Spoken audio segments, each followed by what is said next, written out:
আমার এই কবুতরগুলোকে আমি উঠিয়ে দিয়েছিলাম 8টা 33 মিনিটে। এখন বাজে 10টা 19 মিনিট। ওরা এখনও আকাশের ওপরেই ফ্লাই করছে। নামার মতো এখনও কোনো লক্ষণ দেখতে পাচ্ছি না। মোটামুটি ভালোই হচ্ছে।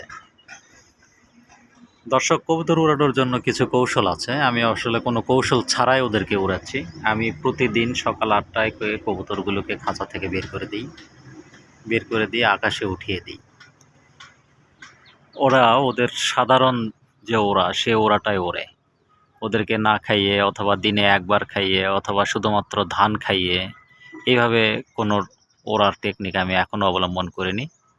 আশা করছি করব। ওদের ফ্লাইংটা আমি আসলে দেখছি, ওরা কেমন ফ্লাইং করে, কেমন ব্যাজি করে, কোন কোন আকাশে ওরা থাকতে পছন্দ করে। আমি আসলে এগুলো এখন পর্যবেক্ষণ করছি। এরপর ওদেরকে সেপারেট একটা জায়গায় আমি রাখবো এবং ফ্লাইংয়ের যে কৌশলগুলো আছে সেইগুলো অ্যাপ্লাই করার চেষ্টা করবো ইনশাআল্লাহ। এখন বাজে 10টা 20 মিনিট।